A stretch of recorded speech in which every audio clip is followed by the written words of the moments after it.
Hello दोस्तों, नमस्कार। मैं आज आपको किसान और उसके आलसी बेटे की कहानी सुनाने जा रही हूँ। सो ध्यान से सुनिए। एक गांव में एक किसान रहता था। उसके 4 बेटे बड़े निकम्मे आलसी थे, कभी कोई काम नहीं करते थे। किसान अपनी उम्र को देखते हुए दिनों दिन बूढ़ा होता गया। बेटों को देख देख करके उसको दुख भी होता था कि बेटे कुछ नहीं करते हैं। किसान सोचा, क्या करूं क्या ना करूं मैं। एक दिन खटिया पे पड़े पड़े किसान ने सोचा कि क्यों ना मैं इन बेटों को कोई तरकीब से कमाना सिखा दूं। इतनी खेती बाड़ी है, ज़मीन है, तभी ये निकम्मे बेटे कुछ नहीं करते हैं। बेटों को चिल्लाने, गालियाँ सुनाने में सुनने में कोई फ़र्क नहीं पड़ता था।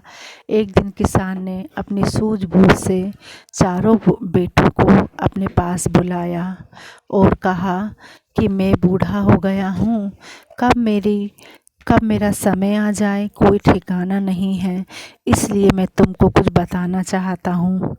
बेटे आ गए, बाप के चारों तरफ बैठ गए और पूछने लगे, पिताजी आप क्या कहना चाहते हैं।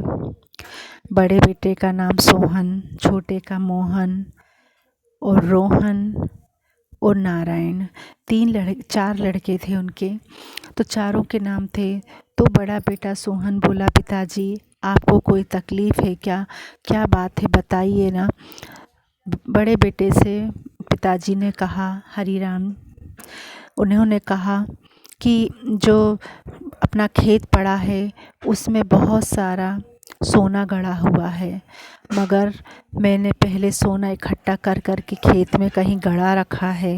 अब वो खजाना मिल नहीं रहा है, मैं समझ नहीं पा रहा कि मैं भूल गया हूँ जगह, कहाँ से खेत खोदा जाए जिससे खजाना मिले और तुम लोग अपने अपने काम धंधों में लग जाओ। लड़के सुन के रह गए कि इससे अच्छी बात और क्या हो सकती है। खेती को तो खोदना है, खजाना मिल गया तो जीवन भर हम ऐशो आराम से घर में रहेंगे और अच्छे से ऐशो आराम से रहेंगे। पिताजी की बात बड़े ध्यान से सुन रहे थे चारों बेटे। उन्होंने सोचा, पिताजी कब खेत को खोदा जाए, आप बता दीजिए।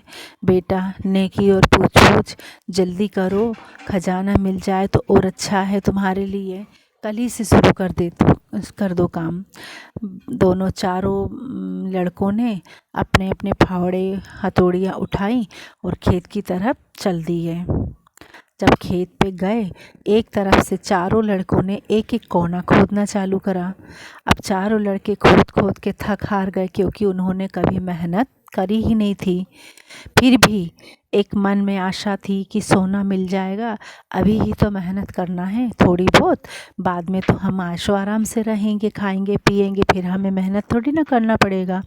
ऐसा सोच सोच करके वो मेहनत करते जा रहे। सुबह से शाम हो गई, खेत नहीं खोदा, दूसरा दिन हुआ, तीसरा दिन हुआ, ऐसे करते करते उन्होंने 6-7 दिन में अपना पूरा खेत खोदो डाला। उनको कहीं सोना नहीं मिला, कहीं कोई घड़ा नहीं मिला। बड़े थक हार करके वो सिर पकड़ करके बैठ गए। फिर पिताजी के पास आते हैं और बोलते हैं, पिताजी हमने सारा खेत को खोद दिया है, मगर हमें कहीं पे भी कोई सोना नहीं मिला है, कोई घड़ा नहीं मिला है, कोई कुछ नहीं मिला है, हीरे मोती हमें।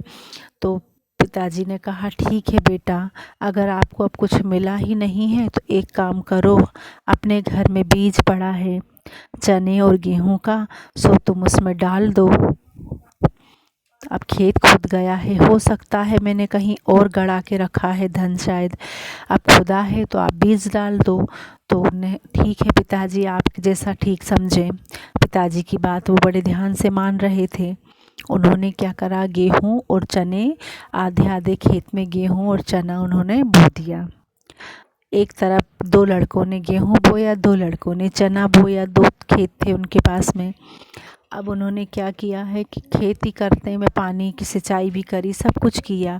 अब समय आने पर फिर लहलहाते खेत में चने और गेहूं हो गए और हरी भरी फसल उन्होंने पिताजी से कहा, पिताजी खेत में तो चने और गेहूँ बहुत लहलहा के आ रहे हैं, बहुत गेहूँ आए हैं, बहुत चने आए हैं, अच्छी फसल हुई है। पिताजी को खुशी मिली कि चलो मेरे बेटों ने, निकम्मे बेटों ने कम से कम इतना काम तो किया कि खेती कर ली, अपनी मेहनत पूरे साल भर खाने का इंतज़ाम कर लिया। पिताजी बहुत खुश हुए।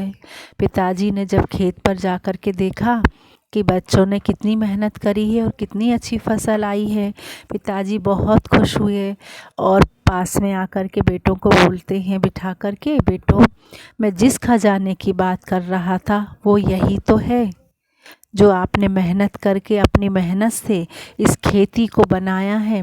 अब आपको पता चला होगा कि मेहनत का फल क्या होता है। मेहनत करने से हम कितने ही खजाने उत्पन्न कर लेंगे। यह थी हमारी कहानी और पसंद आए तो लाइक और शेयर करिएगा। धन्यवाद।